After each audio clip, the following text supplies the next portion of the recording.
आज के समय में हम आप देखते हैं लोगों को अपने परिवार में, अपने रिश्तों में जो लगाव होता है, उन लगाव से ज़्यादा लोगों को पैसों, प्रॉपर्टी इनमें ज़्यादा लगाव है। यानी कि रिश्ते से ज़्यादा अहमियत लोगों में पैसों की हो गई है। आज ऐसी ही एक सच्ची घटना आप लोग के सामने मैं लेकर आया हूँ। ये घटना है उत्तराखंड के रुद्रपुर डिस्ट्रिक्ट में, एक ट्रांजिट थाना एरिया पड़ता है, वहाँ में राजा कॉलोनी एक पड़ती, वहाँ की घटना है। 20 अप्रैल 2019 की बात है। सुबह के 5:30 बजे थे। एक फैमिली रहती है एक घर में। एक 65 वर्षीय व्यक्ति रहते हैं, उनकी पत्नी और 2 बेटियां। घर में सुबह का वक्त था और चाय बनाने की बात हो रही थी और दूध नहीं था। तो माँ ने और एक बेटी को साथ में लिया। उन्होंने, माँ ने कहा कि मैं जरा दूध लेके आती हूँ दुकान से। साथ में एक बेटी भी चल पड़ी माँ के साथ।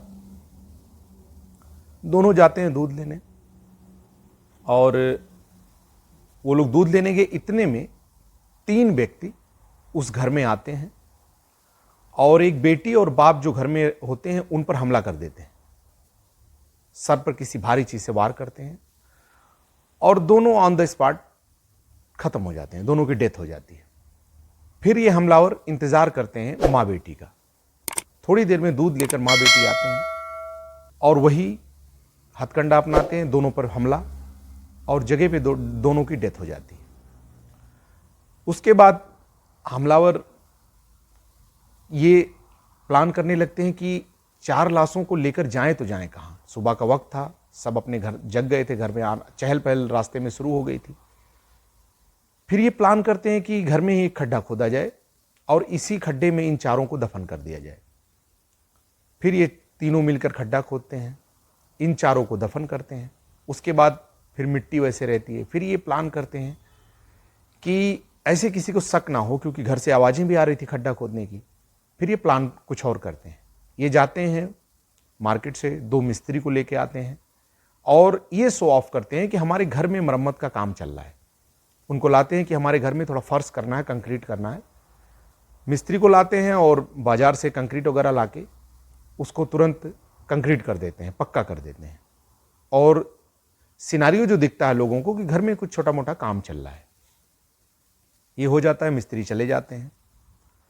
16 महीने बाद इस राज से पर्दा उठता है तो लोगों को हैरानी इतना होती है कि यह घटना यहीं पास में ऐसी हुई और हम लोग को पता भी नहीं चला। दोस्तों, आइए समझते हैं ये डिटेल में क्या आखिर हुआ क्या था। 2006 की बात है। बरेली के रहने वाले एक व्यक्ति जिनका नाम हीरालाल होता है और उनकी पत्नी हेमावती और उनकी 3 बेटियां, एक लीलावती और एक दुर्गा और एक पार्वती, 3 बेटियां होती हैं। हीरालाल क्या करते हैं, बरेली में कुछ उनकी वहीं के रहने वाले होते हैं, तो कुछ जमीनों को बेचते हैं और पैसे को लेकर वो आते हैं उत्तराखंड में रुद्रपुर में, वही ट्रांजिट थाना क्षेत्र के राजा कॉलोनी में एक घर लेते हैं। ये 2006 की बात है। वहाँ घर लेते हैं और वहीं पर रहने लगते हैं। कुछ ही दिनों में उनकी बड़ी बेटी लीलावती जो है, उसे एक नरेंद्र गंगवार नाम का व्यक्ति मिलता है। उससे उसका अफेयर हो जाता है और उससे शादी का प्रस्ताव घर में रखती है। और रहने वाला बरेली का ही होता है। घर वाले मान जाते हैं, उसकी शादी कर दी जाती है और नरेंद्र गंगवार जो उनका जमाई बनता है वो उन्हीं के घर में उनके साथ रहने लगता है 2006 में, और घर जमाई बन के रहने लगता है। और धीरे धीरे जिंदगी आगे बढ़ती है। कुछ दिन बीतते हैं, कई साल बीत जाते हैं। उसके बाद नरेंद्र गंगवार जो रहता है उसका अपने ससुर यानी हीरालाल से कुछ झगड़े होने लगते हैं, विवाद होने लगते हैं।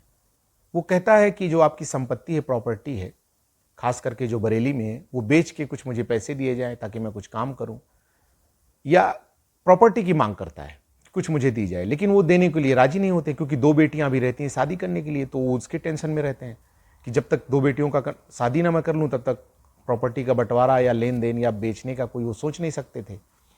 और इसे लेके दामाद उनके नरेंद्र से उनके बार बार झगड़े होते थे।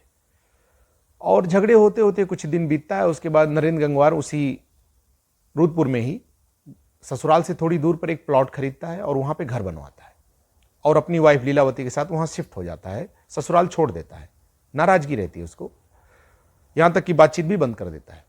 वो अपनी वाइफ को लेकर वहाँ रहने लगता है।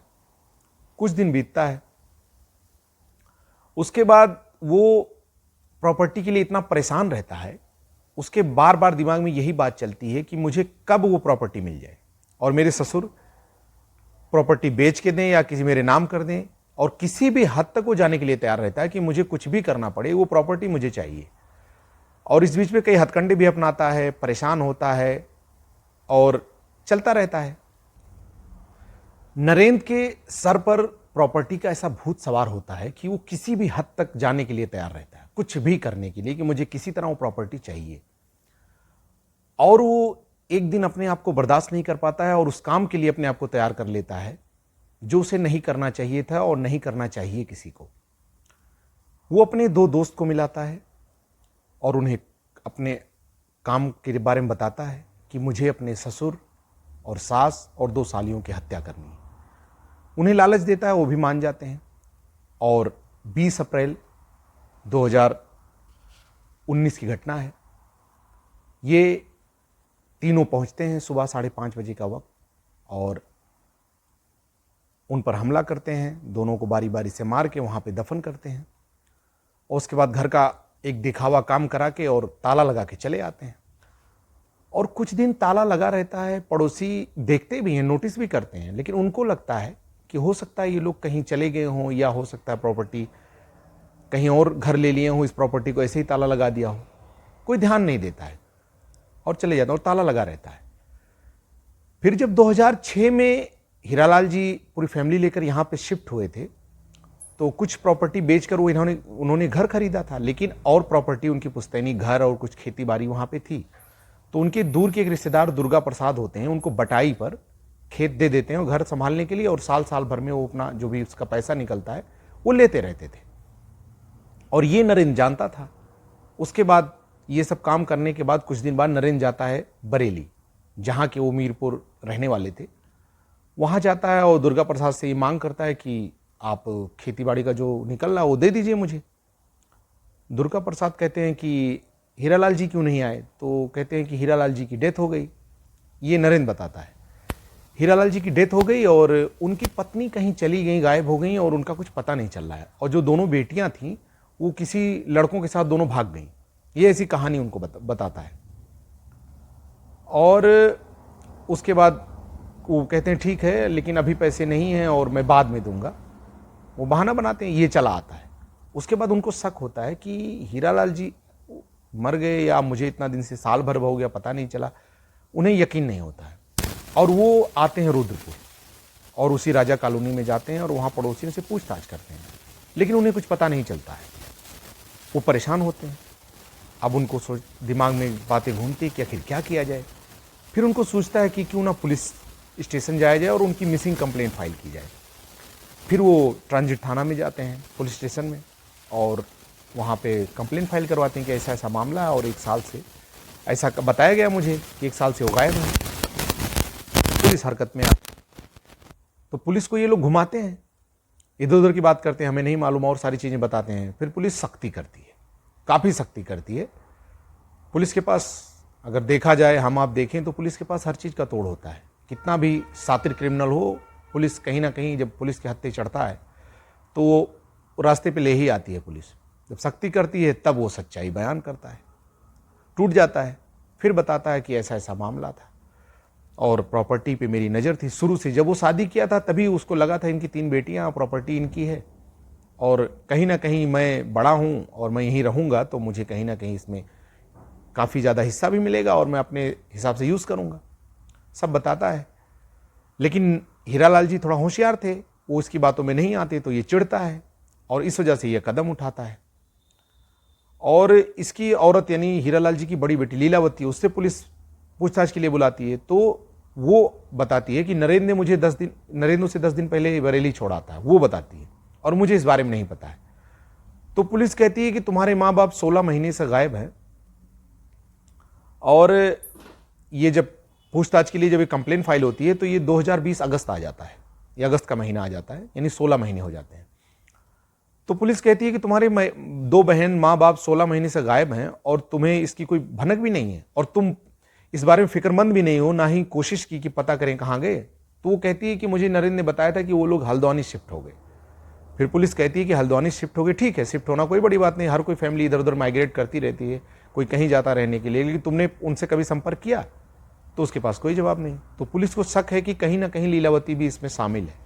उसके खिलाफ कोई ठोस सबूत तो पुलिस को नहीं मिले हैं, लेकिन पुलिस के शक के दायरे में और पूछताछ उससे जारी है।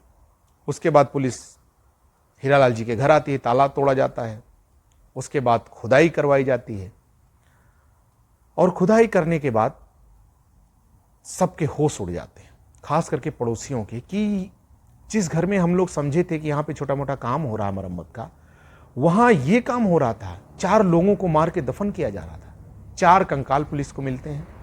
पुलिस 4 कंकाल को रिकवर करती है, फॉरेंसिक के लिए भेजती है। पूरे एरिया में, डिस्ट्रिक्ट में हड़कंप मच जाता है। पुलिस के आला अधिकारी वहाँ पहुँचते हैं, सारी चीज़ें देखी जाती हैं।